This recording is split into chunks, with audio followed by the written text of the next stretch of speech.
ছাত্ৰ ছাত্ৰীসকল আজি তোমালোকৰ পৰিৱেশ পাঠ্যপুথি পাঠ নম্বৰ 6 অসমৰ প্ৰাকৃতিক সম্পদ আৰু সংৰক্ষণ এই পাঠটো আমি আলোচনা কৰিম পাঠটোৰ প্ৰশ্নখিনিলৈ যোৱাৰ আগতে আমি এই পাঠটোৰ কিছুমান মূল পইণ্ট আলোচনা কৰি লওঁ বলা ইয়াতে দিছে যে প্ৰাকৃতিক সম্পদ কাক বোলে এই পাঠটো যেতিয়া তোমালোকে পঢ়িবা ইয়াতে প্ৰাকৃতিক সম্পদ কাক বোলে এই কথাটো পাবা যে এইখিনিতে আছে যে প্ৰকৃতিৰ পৰা আহৰণ কৰিব পৰা আহৰণ কৰি মানুহৰ ব্যৱহাৰ উপযোগী সামগ্ৰীবোৰক প্ৰাকৃতিক সম্পদ বুলি কোৱা হয় কি বুলি কৈছে যে প্ৰকৃতিৰ পৰা আহৰণ কৰিব পৰা মানুহৰ উপযোগী মানুহৰ ব্যৱহাৰ উপযোগী সেইবিলাককে কি কৈছে প্ৰাকৃতিক সম্পদ বুলি কৈছে তাৰ পিছতে এই পাঠত তোমালোকে নৱীকৰণ সম্পদ আৰু অনৱীকৰণ ক্ষম সম্পদৰ কথা বিষয়ে পাবা এইবিলাক তোমালোকে ডিটেইলি পঢ়িবা মই এতিয়া ইমান ডিটেইলছত নাযাওঁ তাৰ পিছত মেইন ইয়াতে কি কৈছে যে অসমত পোৱা প্ৰাকৃতিক সম্পদসমূহ কেইটা ভাগত ভাগ কৰিব পাৰি খুব এটা ইম্পৰ্টেন্ট চাৰিটা ভাগত ভাগ কৰিব পাৰি কি বনজ সম্পদ খনিজ সম্পদ কৃষিজ সম্পদ আৰু জলজ সম্পদ চাৰিটা ভাগত ভাগ কৰিব পাৰি কথাটো বুজি পাইছানে এইখিনি তোমালোকে নিজে পঢ়িবা তাৰ পিছত ইয়াতে বনজ সম্পদৰ বিষয়ে বৰ ধুনীয়াকৈ আমাক দিছে বনজ সম্পদৰ বিষয়ে দিছে যে বনজ সম্পদ বুলি আমি কোনবিলাক বস্তু বুজো মূলতঃ গছ-গছনি জীৱ-জন্তু আৰু চৰাই-চিৰিকটি এই গোটেই খিনিকে আমি বনজ সম্পদৰ ভিতৰত পেলাব পাৰোঁ গতিকে এইখিনি পঢ়িবা তাৰ পিছত এইখিনিতে বনজ সম্পদৰ কথা গোটেই ডিটেইলি দিছে এইখিনি পঢ়িবা তোমালোকে তাৰ পিছত এতিয়া এইখিনিতে চোৱা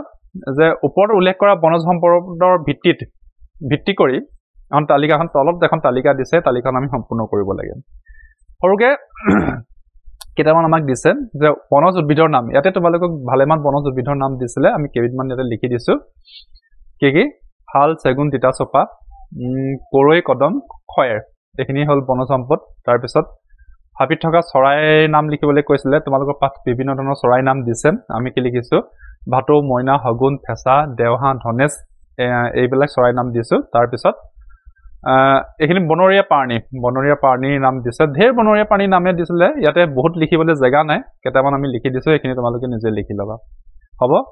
তাৰপিছতে এইখিনিতে আকৌ কেইটামান সৰুকৈ প্ৰশ্ন দিছে যে শিক্ষক শিক্ষয়িত্ৰীৰ পৰা জানি লৈ লিখা কি দিছে যে অসমৰ ৰাজ্যিক পক্ষী দেওহাঁহ অসমৰ জাতীয় প্ৰতীক গড় তাৰপিছত ভাৰতৰ ৰাষ্ট্ৰীয় চৰাইটোৰ নাম কি ময়ূৰ গতিকে এইকেইটা আমি সকলোৱে জনা কথা এইকেইটা তোমালোকে লিখিবা নিজে তাৰপিছত এইবিলাকৰ চৰাইও দি দিছে তাৰপিছতে চোৱা ইয়াতে কেইটামান বস্তু দিছে এই বস্তুকেইটা মই তোমালোকক খুব কৰাই দিবলৈ বিচাৰিছোঁ কাৰণ এইকেইটা অলপ দৰকাৰী হয় এতিয়া চোৱা ক্ষেত্ৰ অধ্যয়ন কি কৰিবলৈ কৈছে যিটো আমাৰ ফিল্ড ভিজিট বিদ্যালয় বা তোমালোকৰ ঘৰৰ আশে পাশে থকা ঔষধি গুণযুক্ত উদ্ভিদৰ নাম লিখিবলৈ কৈছে আৰু সেইবোৰৰ ব্যৱহাৰৰ বিষয়ে নিজৰ বহীত লিখা গতিকে এইটো মই তোমালোকক কৰাই দিছোঁ কেনেকৈ কৰাব লাগে এটা চেম্পল দিছোঁ তোমালোকে ইচ্ছা কৰিলে কৰাব পাৰা এইটো হ'ল প্ৰশ্নটো এইটো তাৰপিছত তোমালোকে এইটো এটা প্ৰজেক্ট হয় প্ৰজেক্ট এইটো তোমালোকে লিখিবা এই ধৰণে এতিয়া কথা হ'ল কি মই এইটো লাইন বাই লাইন পঢ়ি দিবলৈ বিচৰা নাই তোমালোকে লিখিবা এইখিনি কথা যে উত্তৰটো এই প্ৰথমে অলপ দীঘল আছে মই কেইবিধমান দিছোঁ প্ৰথমে একেলগে লিখি ল'বা একেলগে লিখিবা একেলগে লিখোৱাৰ পিছত মই অকণমান পজ কৰি দিছোঁ এইখিনি লিখিবা এইখিনি লিখাৰ পিছত তুলসীৰ বিষয়ে লিখিবা এই তুলসীৰ বিষয়ে এইখিনি লিখা আছে ঠিক আছে তাৰপিছত আকৌ এইখিনিত বিহলঙনিৰ বিষয়ে লিখা আছে বিহলঙনিৰ বিষয়ে লিখিবা মানে যেতিয়া তোমালোকে লিখিবা ভিডিঅ'টো পজ কৰি ল'বা ঠিক আছে তাৰপিছত এইখিনি হালধিৰ বিষয়ে দিছোঁ এইটো হালধি আমাৰ কি কামত লিখা হয়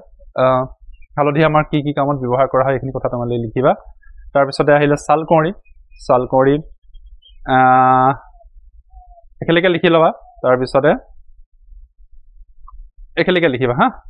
লিখিবা তাৰপিছত অকণমান আছে এইটো মই তোমালোকক ব্যৱহাৰ কৰা এইটো লিখিবা অ'কে তাৰপিছত পুনৰ মধুসোলেং খুব এটা আমাৰ দৰকাৰী আমাৰ বনৌষধি হিচাপে ব্যৱহাৰ কৰা উদ্ভিদ গতিকে মধুসোলেঙৰ বিষয়ে তোমালোকে এইডোখৰ লিখিবা এই ধৰণে তাৰপিছত নেমু বিষয়ে এডোখৰ এনেকৈ লিখিবা নেমু ঠিক আছে তাৰপিছত এইখিনি লিখাৰ পিছত লাষ্ট মানিমুনি বিষয়ে তোমালোকে লিখিব পাৰা এইটো এটা প্ৰজেক্ট হয় গতিকে গোটেইখিনি মই তোমালোকক দি দিছোঁ তোমালোকে ভিডিঅ'টো পজ কৰি লিখি ল'বা অ'কে তাৰপিছত তাৰপৰা খনিজ সম্পদৰ বিষয়ে আছে তাৰপৰা খনিজ আমাৰ কয়লা খাৰুৱা তেল তাৰপিছতে চূণশিলৰ বিষয়ে আছে এইবোৰ তোমালোকে নিজে চাবা তাৰপিছত এইখিনিতে আমাক কেইটামান সৰুকৈ আকৌ প্ৰশ্ন দিছে যে এপিটিত উল্লেখ কৰা খনিজ সম্পদৰ ওপৰত ভিত্তি কৰি কথাখিনি আমাক লিখিবলৈ কৈছে কি যে অসমৰ খাৰুৱা তেল থকা ঠাই অসমত খাৰুৱা তেল বিভিন্ন কেইখনমান ঠাইত পোৱা যায় তাৰে ভিতৰতে মই নাহৰকটীয়া হুগ্ৰীজান মৰাণ গেলেকী এই বিষয়ে লিখি দিছোঁ আৰু কিছুমান ঠাই আছে তোমালোকে যদি জেগা হয় লিখি দিবা তাৰপিছত নেক্সট কি কৈছে কয়লা থকা ঠাইবোৰৰ নাম দিবলৈ কৈছে কয়লা ক'ত ক'ত পোৱা যায় সেইকেইটা কি লিডু মাৰ্ঘেৰিটা মাকুম জয়পুৰ কয়লাজান শিলভেটা এইবিলাকত কয়লা পোৱা যায় তাৰপৰা লাষ্ট আমাক লিখিবলৈ কৈছে যে সোণহিল থকা ঠাইবোৰৰ নাম সোণহিল ক'ত ক'ত পোৱা যায় অসমৰ উমৰাংচু কয়লাজান আৰু ডিলাই পাহাৰত সোণহিল পোৱা যায় গতিকে এইখিনি কথা লিখিবা এইখিনি কিতাপতে আছে জাষ্ট আমি কিতাপৰ পৰা কথাখিনি এইখিনিতে লিখি দিছোঁ অ'কে তাৰপিছত জলসম্পদৰ বিষয়ে পঢ়িবা তাৰপিছত এইখিনিতে এখন আমাৰ কি দিছে ব্ৰহ্মপুত্ৰ নদী দিছে আৰু ব্ৰহ্মপুত্ৰ নদীখনৰ আমাৰ উত্তৰ পাৰে থকা যিবিলাক উপনৈ আছে সেইখিনি বিষয়ে দিছে আৰু তলত দক্ষিণ পাৰে থকা আমাৰ উপনৈবিলাক আৰু বৰাক নৈৰ কথাও আমাৰ ইয়াতে দিছে ঠিক আছে এইখন তোমালোকে নিজে চাবা ভালদৰে তাৰপিছত ইয়াতে অলপ আমাক প্ৰশ্ন এটা দিছে কি যে মানচিত্ৰখন চাই কি কৰিব লাগে ব্ৰহ্মপুত্ৰ আৰু বৰাক নৈৰ উপনৈসমূহ লিখিব লাগে মই তোমালোকক ধুনীয়াকৈ লিখি দিছোঁ এইখিনি তোমালোকে নিজে কৰি পেলাবা এতিয়া মই লাইন বাই লাইন পঢ়ি দিয়া নাই ঠিক আছে এইটো তোমালোকে নিজে কমপ্লিট কৰিবা যে ব্ৰহ্মপুত্ৰ নৈৰ উত্তৰ পাৰে থকা উপনৈবিলাক তাৰপিছতে ব্ৰহ্মপুত্ৰ নদীৰ দক্ষিণ পাৰে থকা উপনৈবিলাক আৰু বৰাক নৈৰ উপনৈবিলাক এইখিনি লিখি দিয়া আছে তোমালোকে লিখি ল'বা অ'কে তাৰপৰা কৃষি সম্পদৰ বিষয়ে পঢ়িবা তাৰপিছত এইখিনি প্ৰাকৃতিক সম্পদৰ সংৰক্ষণৰ কথা কৈছে তাৰপিছত এইবিলাক তোমালোকে চাবা খুব দৰকাৰী তাৰ লাষ্টত এইখিনি চোৱা এই পেজত এটা তোমালোকক প্ৰশ্ন এটা সুধিছে প্ৰশ্নটো কি প্ৰশ্নটো কি যে জৈৱ বৈচিত্ৰ্য মানে কি শিক্ষকৰ সহায়ত আলোচনা কৰা জৈৱ বৈচিত্ৰ্য মানে আমি কি বুজিছোঁ এইটো খুব দৰকাৰী কথা জৈৱ বৈচিত্ৰ্য মানে কি এই কথা তোমালোকক মই লিখাই দিছোঁ তোমালোকে লিখি ল'বা এইটো মই লিখাই দিছোঁ এটা জৈৱ বৈচিত্ৰ্য মানে কি তোমালোকে প্ৰশ্নটো এই ধৰণে লিখিবা তাৰপিছত মই লাইন বাই লাইন পঢ়াই দিয়া নাই এইটো তোমালোকে এইখিনিৰ পৰা এইখিলে লিখিবা জৈৱ বৈচিত্ৰ্য মানে কি ঠিক আছে একেলগে লিখিলে ইয়াৰ আনচাৰটো হৈ যাব জৈৱ বৈচিত্ৰ্য যাক ইংৰাজীত বায়'ডাইভাৰ্চিটি বুলি কয় কি বস্তু এইখিনি তোমালোকে লিখি দিলে হৈ যাব নেক্সট কুৱেশ্যন তাৰপিছত কি দিলে তাৰপৰা আমাক ইয়াতে ৰাষ্ট্ৰীয় উদ্যানৰ কথা দিছে আমাক কিমানখন আমাৰ ৰাষ্ট্ৰীয় উদ্যান আছে ইয়াতে খুব দৰকাৰী ইম্পৰ্টেণ্ট হয় আৰু কোনখন ৰাষ্ট্ৰীয় উদ্যানত কি কি জীৱ জন্তু আছে এইবিলাকৰ বিষয়ে দিছে এইবিলাক পঢ়িবা তোমালোকে তাৰপিছত এইখিনি অভয়াৰণ্যৰ নাম দিলে এইবিলাকো খুব দৰকাৰী আমাৰ অসমত কিমান অভয়াৰণ্য আছে ইয়াতে দিছে আমাক গোটেইখিনি কথা তাৰপিছতে অভয়াৰণ্যবিলাক কাক অভয়াৰণ্য বোলে বনাঞ্চল কাক বোলে এইবিলাক কথাখিনি ডিটেইলি দিছে এইবিলাক চাবা তাৰপিছত এইখিনিতে আমাক কিছু প্ৰশ্ন দিছে হা চিন্তা কৰি লিখা ইয়াতে আমাক কেইটামান প্ৰশ্ন দিছে আমি এইবিলাক এটা এটাকে কৰিবলৈ চেষ্টা কৰোঁ এতিয়া প্ৰথম প্ৰশ্নটো কি দিলে যে জীৱ সম্পদসমূহ আমি কিয় সংৰক্ষণ কৰিব লাগে নেক্সট প্ৰশ্নটো কি দিছে যে গছ গছনিবোৰ নহ'লে আমাৰ কি অসুবিধা হ'ব তাৰপৰা নেক্সট প্ৰশ্নটো আমাক কি দিলে নৈ উপনৈবোৰ পানী শুকাই গ'লে কি হ'ব তাৰপিছত এইখিনি লাষ্ট কি দিলে যে ৰাষ্ট্ৰীয় উদ্যানসমূহৰ প্ৰয়োজনীয়তা গতিকে এই গোটেইখিনি তোমালোকক মই প্ৰশ্ন উত্তৰ কৰাই দিছোঁ তোমালোকে এইখিনি কৰি ল'ব পাৰিবা বুজি পাইছানে কথাটো তাৰপিছত এতিয়া আমি এই গোটেইখিনি কথা ইয়াতে আমি কৰিম ঠিক আছে তোমালোকে কি কৰা প্ৰশ্নটো লিখিবা প্ৰশ্নটো লিখি জাষ্ট একেলগে লিখিবা মই হাইলাইট কৰি দিছোঁ প্ৰশ্নটো যিহেতু অকণমান দীঘল হয় গতিকে এটা পেজতটো নহয় গতিকে একেলগে তোমালোকে প্ৰথমে লিখিবা একেলগে লিখি হোৱাৰ পাছত তোমালোকে মই পেজটো পুনৰ উঠাই দিম পুনৰ ভিডিঅ'টো পজ কৰিবা তাৰপিছত আকৌ এইখিনিৰ পৰা ষ্টাৰ্ট কৰিবা তাৰপৰা পুনৰ একেলগে লিখিবা ঠিক আছে পুনৰ একেলগে লিখিবা অ'কে একেলগে লিখিবা তাৰপিছত এইখিনি লিখি হোৱাৰ পিছত আকৌ পুনৰ এইখিনি লাষ্ট একেলগে লিখিবা এইটো প্ৰশ্ন উত্তৰ হৈ যাব ঠিক আছে গতিকে মই প্ৰশ্নটোৰ উত্তৰ যিহেতু দীঘল হয় এটা পেজত নোলায় গতিকে মই তোমালোকক এইখিনিত এটা পেজ এনেকৈ এইটো হিচাপত দেখাইছোঁ তোমালোকে তেনেধৰণে কৰিবা গতিকে এইখিনি হৈ গ'ল তাৰপিছত নেক্সট যিটো প্ৰশ্ন আছিলে যে গছ গছনিবোৰ নহ'লে আমাৰ কি কি অসুবিধা হ'ব গছ গছনি নহ'লে আমাৰ কি কি অসুবিধা হ'ব সেই কথাটো মই তোমালোকক লিখাই দিছোঁ যে কি কি অসুবিধা হ'ব পাৰে গছ গছনি নহ'লে তাৰপিছত সেইটো তোমালোকে এইটো লিখিবা পুনৰ এইটো একেধৰণে হ'ব যে প্ৰশ্নটো সেতি লিখিবা প্ৰথমে ইমান মানলৈকে লিখি ল'বা ঠিক আছে ইমান মানলৈকে লিখি লোৱাৰ পাছত ওপৰলৈ উঠাই দিম মই এতিয়া এইটো বস্তু ওপৰলৈ উঠাই দিছোঁ আৰু লাইনটো মনত ৰাখিবা আৰু ক'লৈকে লিখিলা তাৰপিছত পুনৰ একেলগে লিখিবা একেলগে লিখিলে তোমালোকৰ এই প্ৰশ্নটোৰ উত্তৰ হৈ যাব ঠিক আছে হৈ গ'ল তাৰপিছত নেক্সট তাৰপিছত এইখিনি কিলে নৈ উপনৈসমূহৰ পানী শুকাই গ'লে আমাৰ কি কি অসুবিধা হ'ব নৈ উপনৈৰ পানী শুকাই গ'লে কি কি অসুবিধা হ'ব সেই কথাটো আমাক ইয়াতে দিছে সেইটো তোমালোকে এইটো প্ৰশ্নটোৰ উত্তৰ এইটো হয় এইটো তোমালোকে প্ৰথমে কি কৰিবা প্ৰশ্নটো লিখি প্ৰায় ইমান মানলৈকে লিখিবা ঠিক আছে ইমান মানলৈকে লিখি ল'বা একেলগে লিখিবা পজ কৰি ল'বা তাৰ পিছত একেলগে লিখাৰ পিছত মই অলপ এতিয়া ওপৰলৈ উঠাই দিম লাষ্ট এখন লিখি ল'বা কথাটো বুজি পাইছানে এখন লিখি ল'বা মই লাইন বাই লাইন একানে পঢ়াই দিয়া নাই প্ৰশ্ন যথেষ্ট আছে ইয়াতে আকৌ যদি মই লাইন বাই লাইন পঢ়াবলৈ যাম বিঘড়িলৈ এনেও দীঘলীয়া হ'বই আৰু বেছি দীঘল হৈ যাব গতিকে এইখিনি তোমালোকে কৰিবা তাৰপৰা লাষ্ট প্ৰশ্ন কি এইটো আৰু এটা আছিলে কি ৰাষ্ট্ৰীয় উদ্যানসমূহৰ প্ৰয়োজনীয়তা কি ৰাষ্ট্ৰীয় উদ্যানসমূহৰ প্ৰয়োজনীয়তা কি এটা খুব এটা দৰকাৰী আমাৰ প্ৰশ্ন হয় গতিকে ইয়াৰ উত্তৰটো মই তোমালোকক এই ধৰণে কৰাই দিবলৈ চেষ্টা কৰিছো পুনৰ এইটো প্ৰশ্ন তোমালোকে কি কৰিবা একেলগে লিখি ল'বা ওকে একেলগে লিখিবা একেলগে লিখি হ'ব একেলগে লিখি হোৱাৰ পিছত পুনৰ তোমালোকে মই পেজটো উঠাই দিছো তাৰ পিছত সো অকমান দীঘল আছে অকমান দীঘল আছে লাইন বিলাক খালি খেলিমেলি নকৰিবা হা লাইন বিলাক খেলিমেলি নকৰিবা তাৰ পিছত পুনৰ একেলগে লিখিবা এয়া হৈ গ'ল তাৰ পিছত এইখিনি লিখি হোৱাৰ পিছত পুনৰ ওপৰলৈ উঠাই দিছো এইখিনি পুনৰ ওপৰলৈ উঠাই দিছো লাষ্ট এখন আছে এখন লিখিবা গতিকে মই তিনিটা ভাগত ভাগ কৰি দিছো গতিকে একো অসুবিধা হ'ব নালাগে বুলি মই ভাবিছো ঠিক আছে হ'ব তাৰ পিছত লাষ্ট হোৱা এইবোৰ এটা দলগত কিছুমান কাৰ্য কৰিব দিছে দলগত কাৰ্য কৰিবলৈ দিছে ইয়াতে আমি কি দলগত কাৰ্য কৰিবলৈ দিছে সেইখিনিও আমি পটাপট চাওঁ যে পৰিৱেশ সংৰক্ষণৰ বাবে কি দিৱস উদযাপন কৰা হয় তাৰ এটা দিৱসসমূহ লিখিবলৈ কৈছে তাৰ তাৎপৰ্যবোৰ লিখিবলৈ কৈছে এইখিনি মই তোমালোকক এইখিনিও কৰাই দিছো তাই খুব এটা দৰকাৰীয়ে মানে আমি প্ৰকৃতি বা পৰিৱেশৰ সুৰক্ষাৰ কাৰণে কি দিৱস উদযাপন কৰো কিয় কৰো সেইখিনি কথা মই তোমালোকক বহুত ধুনীয়াকৈ ইয়াতে কৰাই দিবলৈ চেষ্টা কৰিছো তোমালোকে কি কৰিবা প্ৰথমে প্ৰশ্নটো লিখিবা আৰু আনসাৰটো এইখিনিৰ পৰা ষ্টাৰ্ট হৈছে হা প্ৰথমে এইখিনি লিখি ল'বা ষ্টাৰ্টিং কৰিবা তাৰপৰা এখন তালিকা বনাবা তোমালোকে এই ধৰণে তালিকা বনাব মই তালিকাখন প্ৰথমে কি কৰিবা এইখন তালিকা বনাই প্ৰথমে এই ধৰণে লিখিবা এই ধৰণে মই এইফালে কি দিছো বন দিৱসৰ কথা লিখিছো এইফালে তাৎপৰ্যৰ কথা লিখিছো তাৰপিছত এইবিলাক মই ধুনীয়াকৈ লিখি দিছো এয়া লিখি হ'ব এয়া লিখি হোৱাৰ পিছত নেক্সট 2 নম্বৰটো লিখিবা বিশ্ব জল দিৱসৰ কথা লিখিছো ইয়াতে এইটো লিখিবা বিশ্ব জল দিৱসৰ কথা লিখিছো এইটো লিখিবা তাৰপিছত নেক্সট ইয়াতে আকৌ কি হৈছে বিশ্ব জীৱ বৈচিত্ৰ্য দিৱস এই গোটেইখিনি কথা এইখিনি ধুনীয়াকৈ লিখিবা কিয় এই বিশ্ব জীৱ বৈচিত্ৰ্য দিৱস আমি পালন কৰোঁ সেই কথাখিনি ইয়াত লিখিয়ে দিছো তাৰপৰা বিশ্ব পৰিৱেশ দিৱস আমি সকলোৱে 5 জুন তাৰিখে উদযাপন কৰোঁ প্ৰতি বছৰে গতিকে এইখিনি কথা লিখিবা তাৰপিছত লাষ্ট এইটো বিশ্ব বন্যপ্ৰাণী সপ্তাহ কিয় পালন কৰা হয় কোন কেতিয়া পালন কৰা হয় ইয়াতে লিখা আছে গোটেইখিনি ডিটেইলি এইখিনি তোমালোকে লিখিবা ওকে তাৰপিছত এতিয়া কি কৈছে তথ্য সংগ্ৰহ কৰি আলোচনা চক্ৰত ভাগ লোৱা কি কৈছে যে তোমালোকৰ অঞ্চলত কি প্ৰাকৃতিক সম্পদ পোৱা যায় এই আনসাৰটো মই লিখাই দিবলৈ যত্ন কৰিছো সবৰে অঞ্চল ভেদে অৱশ্যে আনসাৰটো বেলেগ হ'ব পাৰে গতিকে সাধাৰণতে আমি গাঁৱলীয়া পৰিৱেশত কিছুমান আমাৰ প্ৰাকৃতিক সম্পদ আমাৰ সকলো ঠাইতে দেখা পোৱা যায় গতিকে এইখিনি মই কথা লিখাই দিছো তোমালোকে প্ৰথমে একেলগে লিখি ল'বা একেলগে লিখিবা একেলগে লিখি হোৱাৰ পিছত পুনৰ এই লাষ্টৰ এখন লিখি দিবা গতিকে এইখিনিয়ে কথা লিখিলে প্ৰশ্নটো উত্তৰ কৰা হৈ যাব ঠিক আছে তাৰপৰা লাষ্ট আৰু এটা আমাক দিছে যে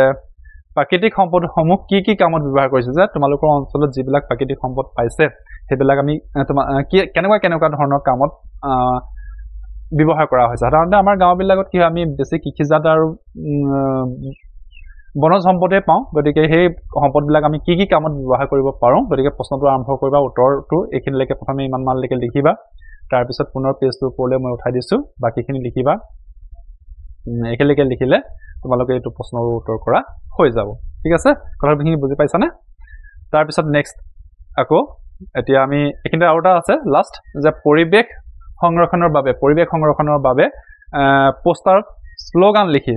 বিদ্যালয়ৰ চৌহদত আঁৰি থবা যে পৰিৱেশ সংৰক্ষণৰ কিছুমান শ্লোগান লিখিব কৈছে মই কেইটামান শ্লোগান লিখি দিছো আৰু তোমালোকে যদি এনেকুৱা শ্লোগান ভাল শ্লোগান তোমালোকৰ হাতত আছে তোমালোকে লিখিবা ইয়াতে মই কেইটামান শ্লোগান লিখিছো এইকেইটা লিখিবা এইটোৱে এটা একেলগে হ'ল তাৰপিছত পুনৰ পেজটো মই ওপৰলৈ উঠাইছো তাৰপিছতে এইখিনি এইকেইটা শ্লোগান আছে ক খ গ ঘ এইকেইটা শ্লোগান আছে এইকেইটা লিখিবা তাৰপিছত আৰু এটা দিছো মই এইটো লিখি ল'বা ওকে এইটো লিখি লোৱা গতিকে ক খ ঘ ঘ ঙ 5টা শ্লোগান মই লিখাই দিবলৈ চেষ্টা কৰিছো আৰু যদি ইয়াতকৈ তোমালোকে ভাল শ্লোগান তোমালোকৰ ওচৰত আছে কালেকশ্যন গতিকে তোমালোকে ইয়াতে লিখিব পাৰা অলৰাইট তাৰপৰা নেক্সট কি আছে চাওঁ ব'লা এতিয়া এইখিনিয়ে কথা হ'ল তাৰপিছত এতিয়া আমি অনুশীলনী প্ৰশ্ন কৰিম গতিকে আমি এতিয়া যিমানখিনি প্ৰশ্ন কৰি আছিলোঁ তোমালোকৰ পাঠটোৰ মাজতে কিছু প্ৰশ্ন দি গৈছিলে সেইখিনিহে আমি আলোচনা কৰিছোঁ এতিয়া পাঠটোৰ শেষত আৰু কিছুমান প্ৰশ্ন দিছে এতিয়া আমি প্ৰথমে এই অনুশীলনী প্ৰশ্নবিলাক কৰিবলৈ চেষ্টা কৰোঁ এতিয়া প্ৰথমে কৈছে প্ৰাকৃতিক সম্পদ বুলিলে কি বুজা ঠিক আছে প্ৰাকৃতিক সম্পদ বুলিলে কি বুজা গতিকে আমি প্ৰশ্নবিলাকৰ উত্তৰ এটা কৰোচোন বোলা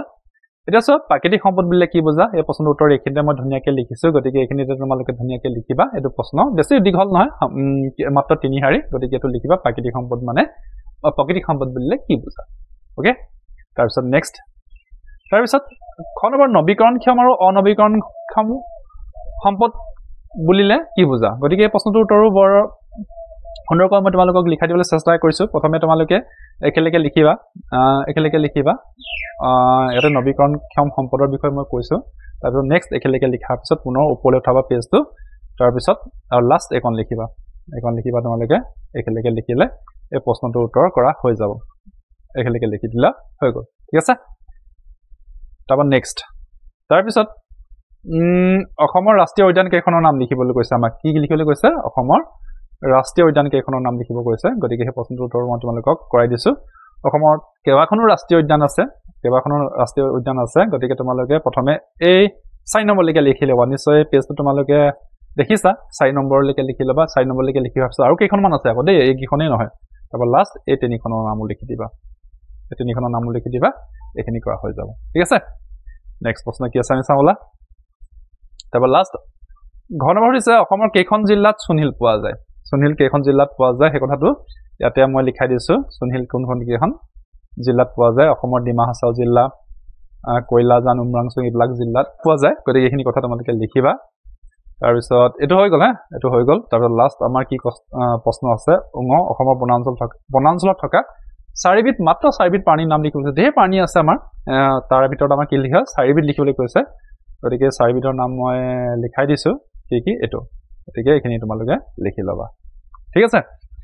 হাতী ঢেকীয়াপতীয়া বাঘ হৰিণা সোণালী বান্দৰ এই 4বিধে লিখিব লাগিব বুলি কথা নাই আৰু আছে ন সেইখিনিও লিখিব পাৰা তোমালোকে মাত্ৰ 4বিধ লিখিব কৈছে কাৰণে যিকোনো 4বিধ লিখি দিছো তাৰপৰা নেক্সট কি প্ৰশ্ন আছে এটা আছে সমুটুকা লিখা অভয়াৰণ্য সংৰক্ষিত বনাঞ্চল উদ্ভিদ উদ্যান আৰু ৰাষ্ট্ৰীয় উদ্যান গোটেইকেইটা সমুটুকাই খুব ইম্পৰ্টেণ্ট মই গোটেইকেইটা সমুটুকা তোমালোকক কৰাই দিছো তোমালোকে যদি ইচ্ছা কৰা লিখিব পাৰিবা এতিয়া অভয়াৰণ্য সমুটুকাটো তোমালোকে এইখিনিৰ পৰা আৰম্ভ কৰিবা যেহেতু দীঘল হয় এটা পেজত দেখুৱা সম্ভৱ নহয় আৰু বৰ সৰুকে লিখি দিলে মানে আখৰখিনি সৰু কৰি দিলে কি হয় অলপ আমাৰ দেখাত দিগদাৰি হৈ যায় গতিকে প্ৰথমে তোমালোকে একেলগে লিখিবা এইটো লিখি হ'ব তাৰপিছত পেজটো মই ওপৰলৈ উঠাই দিম একেলগে লিখিবা তাৰ পুনৰ এইখিনি পৰা আৰম্ভ কৰিবা লাইনটো খালি খেলি মেলি নকৰিবা লাইনটো লিখোতে মিলাই ল'বা ঠিক আছে একেলগে লিখিবা পুনৰ একেলগে লিখি হোৱাৰ পিছত আৰু কেই লাইন মান আছে লাষ্ট একেলগে লিখিবা ঠিক আছে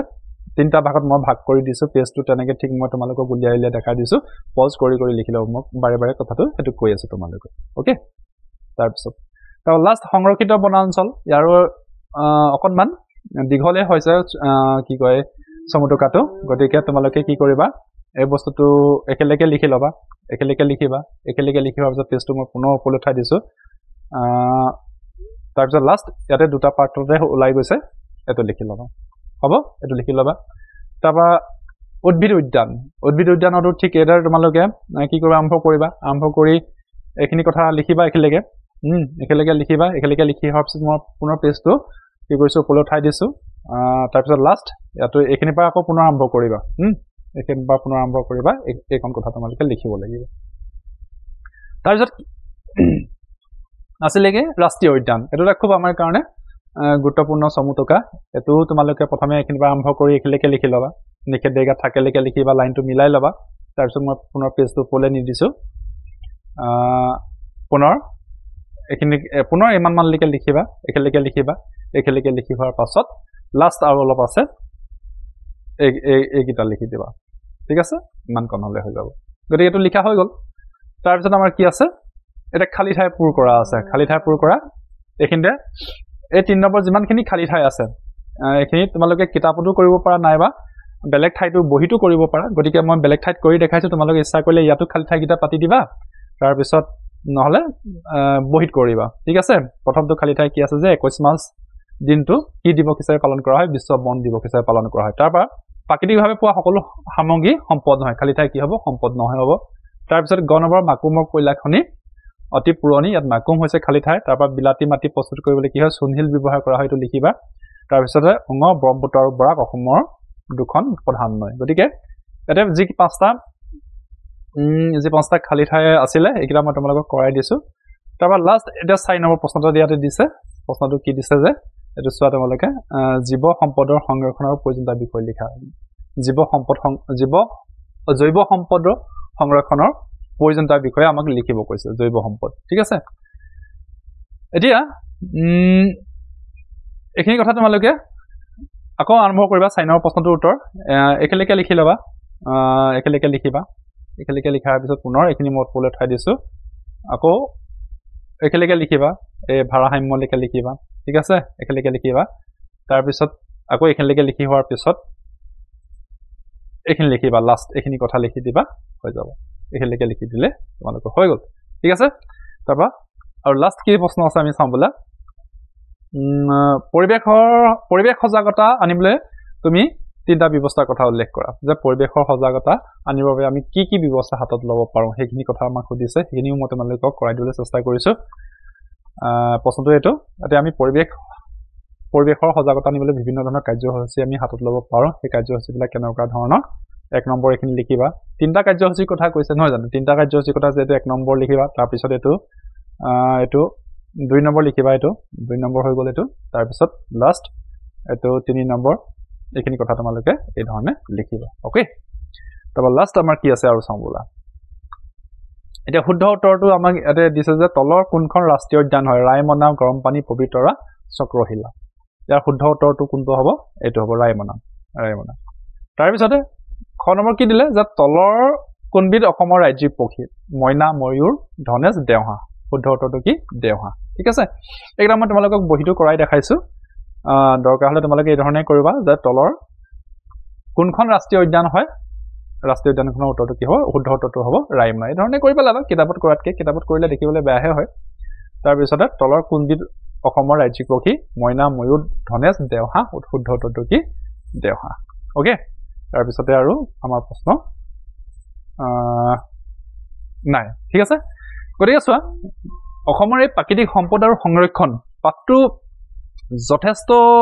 গুৰুত্বপূৰ্ণ আৰু ইয়াতে বহুত ধৰণৰ প্ৰশ্ন অৱতাৰণা কৰিছে তোমালোকে অনুশীলনী প্ৰশ্নটো দিছে আৰু অনুশীলনী প্ৰশ্ন দিয়াৰ উপৰি পাঠটোৰ মাজে মাজে কিছুমান দৰকাৰী প্ৰশ্ন দিছে গতিকে মই কিছুমান প্ৰকল্প হিচাপে দিছে কিছুমান জানিবলগীয়া বুলি দিছে কিছুমান আকৌ আলোচনা মাধ্যমেৰে উত্তৰবিলাক জানিবলৈ আমাক বিচাৰিছে গতিকে মই সকলোবিলাক প্ৰশ্ন একদম এ টু জেড প্ৰশ্ন কৰাই দিবলৈ চেষ্টা কৰিছো অনুশীলনী প্ৰশ্নবিলাকটো মই কৰাই দিছো